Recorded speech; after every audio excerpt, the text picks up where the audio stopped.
Bonjour, bonjour et merci beaucoup de m'accueillir chez vous. Alors, ça fait très longtemps que je n'ai pas fait de vidéo concernant mathématiques et la prise de parole en public et ça pour des raisons personnelles.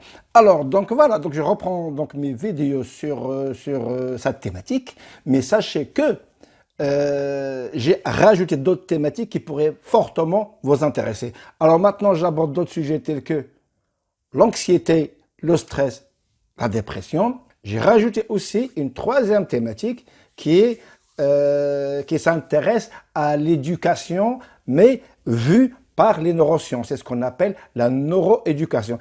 Et cela, certainement, pourrait beaucoup vous intéresser si vous êtes des enseignants ou si tout simplement vous êtes des parents, si vous avez des enfants scolarisés, cela va fortement vous intéresser pour la simple bonne raison que je fais intervenir les neurosciences dans l'éducation des enfants.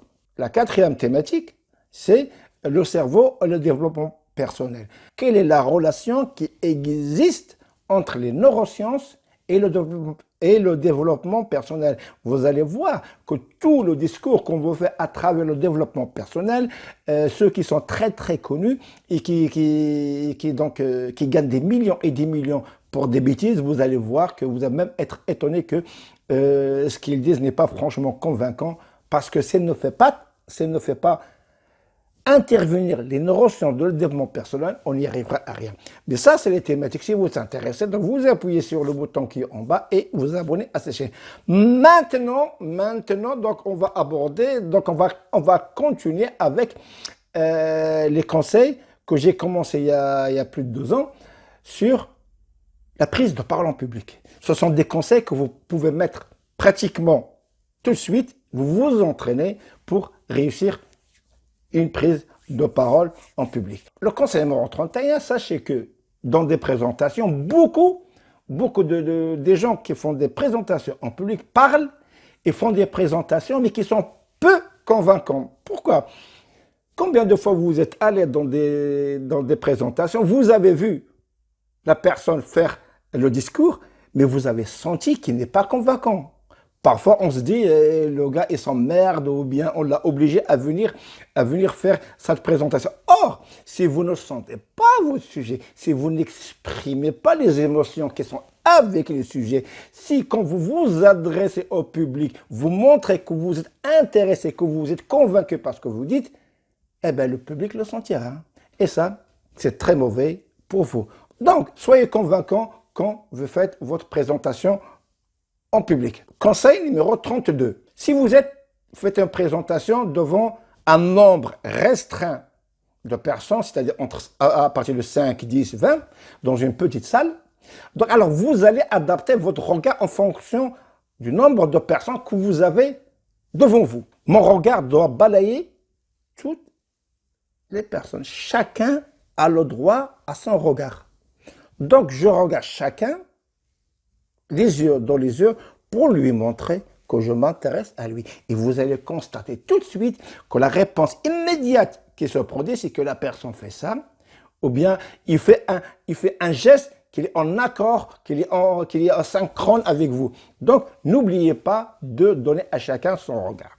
Par contre, si vous êtes devant une foule, dans un amphithéâtre, eh bien, c'est la même chose. Vous allez balayer de droite à gauche votre regard, de haut en bas, ainsi de suite. Vous allez balayer votre regard et vous allez voir les gens vont avoir l'impression que vous vous adressez à eux.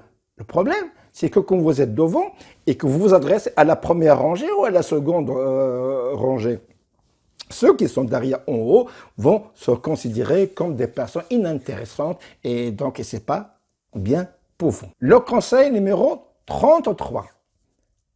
J'ai beaucoup de questions, des stagiaires qui m'ont demandé, qui souhaiteraient bien donc s'améliorer dans la prise de parole en public. Alors moi, le conseil que je vous donne, si vous voulez donc améliorer votre prise de parole en public, c'est de vous entraîner devant vos amis et famille.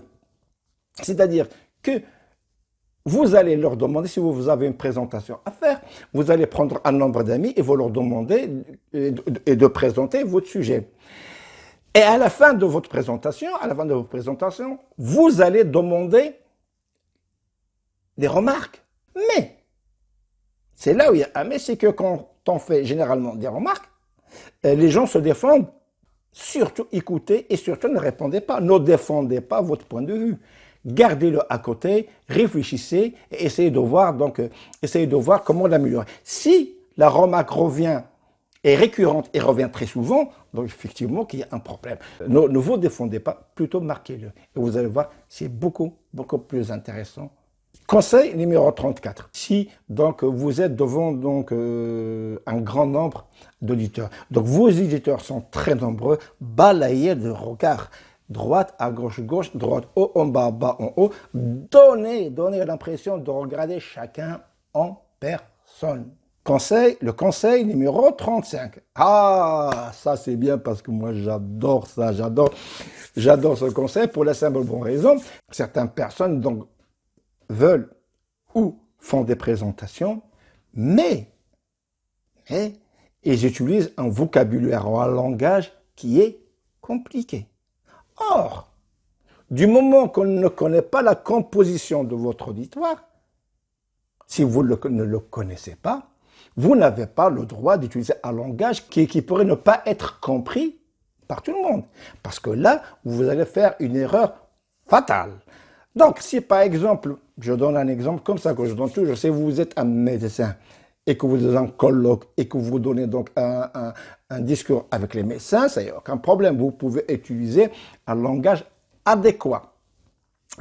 Mais si vous êtes devant des personnes, 20, 30, 50 personnes, et que vous parlez d'un sujet, que ce soit de la médecine, n'importe quel sujet, et que vous ne connaissez pas la composition de votre auditoire, dans ce cas-là, on va utiliser un langage le plus simple possible.